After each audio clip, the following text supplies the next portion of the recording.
Não querer ter filhos é pecado ou só uma escolha pessoal? 50 anos atrás, essa resposta era óbvia. Hoje, nem tanto. A gente vive a era da autonomia total. O eu virou o centro de tudo. E hoje, o casamento é visto por muitos como um contrato de benefício mútuo, em que a entrada de um filho é vista como uma ameaça à liberdade. Eu vou te responder isso sem rodeios, sendo fiel à Bíblia. E eu já te aviso, a resposta pode ser bem desconfortável. Porque o que o mundo moderno chama de liberdade, a Bíblia chama de outra coisa. Muita gente diz: ter filhos é opcional, o corpo é meu, a conta bancária é minha, a escolha é minha. No papel, sob a luz do direito humano, isso faz todo o sentido. Mas no manual do fabricante, de quem criou a vida e desenhou o conceito de família, a conversa é outra. Lá em Gênesis, Deus diz: sede fecundos e multiplicai-vos. Está no projeto desde o primeiro capítulo da história humana. O casamento, na visão bíblica, não foi feito para ser um clube privado para dois, focado apenas em viagens, jantares e silêncio. Ele foi desenhado para ser um transbordamento. Pense na natureza. Um jardim que não produz nada, que não gera sementes, que não se expande.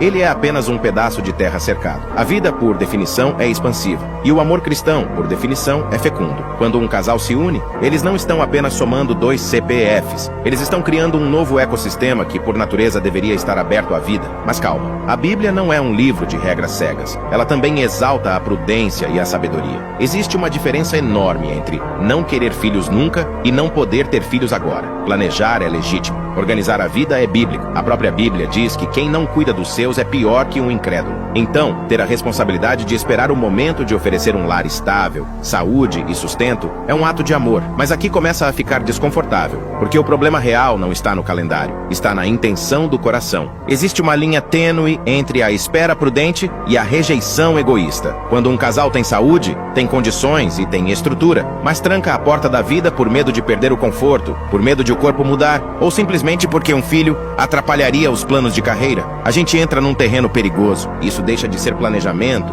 e vira a idolatria do próprio ego. É o desejo de ser Deus da própria vida, decidindo onde a vida começa e onde ela deve parar para não nos incomodar. A pergunta que ninguém faz hoje é: qual é o sentido real do sexo dentro do casamento? Para o mundo, o sexo foi reduzido a um cardápio de sensações, uma forma de entretenimento ou conexão emocional. Mas, na visão bíblica e na tradição cristã, o ato conjugal é algo sagrado que carrega 2 significados que não podem ser separados: a união e a vida. Pensa numa lâmpada. Ela brilha e ela aquece. O brilho é a união do casal, o prazer, a entrega, o calor é a vida, a abertura à procriação. Não existe lâmpada que só brilha, sem gerar energia. Quando o casal decide de forma definitiva que nunca teremos filhos, eles estão tentando hackear o sistema de Deus. Eles querem o brilho do prazer, mas desligam o interruptor do calor. Eles querem o benefício do amor conjugal, mas sem a entrega total que a fertilidade exige. É um amor com termos e condições. Um amor que diz: eu me entrego a você, contanto que você não me peça para ser pai ou mãe. E aqui entra uma verdade que a nossa geração tenta esconder. O cristianismo é sobre sacrifício, é sobre morrer para si mesmo. E nada, absolutamente nada neste mundo, mata mais o nosso egoísmo do que um filho. Um filho é um espelho que Deus coloca na nossa frente para mostrar o quanto ainda somos impacientes, egoístas e centrados em nós mesmos. Cuidar de alguém que chora de madrugada, que depende de você para tudo e que não pode te dar nada em troca, nem um obrigado nos primeiros meses, é a escola real do amor de Deus. É ali, trocando uma fralda ou perdendo uma noite de sono, que você entende o que Cristo fez por nós. Ele nos amou quando não tínhamos nada a oferecer. Evitar a paternidade ou a maternidade só por conveniência é fechar as mãos para a maior ferramenta de santificação que Deus colocou no mundo.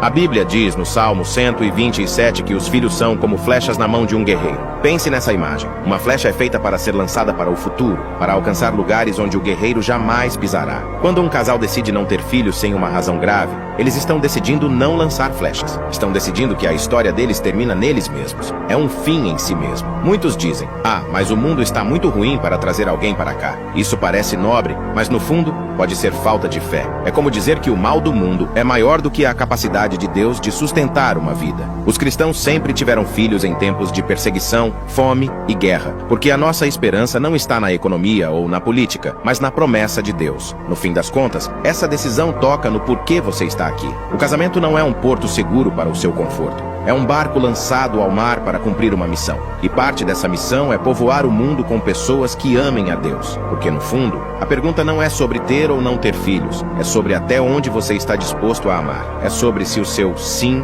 no altar foi total ou se teve letras miúdas escondidas. É sobre entender que a vida não é um bem que a gente possui, mas um dom que a gente administra. Eu sei que cada história é única. Existem casais que sonham com filhos e não podem ter, e, para esses, a igreja e a Bíblia oferecem consolo e outros caminhos de fecundidade, como a adoção ou o serviço ao próximo. Deus conhece a dor do ventre vazio que queria estar cheio. Mas eu falo aqui para quem tem o ventre fértil, mas o coração fechado. Eu preciso te perguntar com toda a sinceridade, se você pode ter filhos, mas decide que não quer de jeito nenhum, apenas para manter sua rotina intacta, isso é só uma escolha moderna. Ou você está ignorando algo importante demais diante do Criador? Será que não estamos trocando o eterno pelo passageiro? O peso de glória de uma nova alma pelo conforto de uma conta bancária mais cheia? O que você pensa sobre isso? Eu sei que esse assunto mexe com as estruturas, mas é preciso falar. Comenta aqui embaixo, com respeito, com honestidade. Vamos conversar sobre o que realmente significa ser família nos dias de hoje. Deus te abençoe.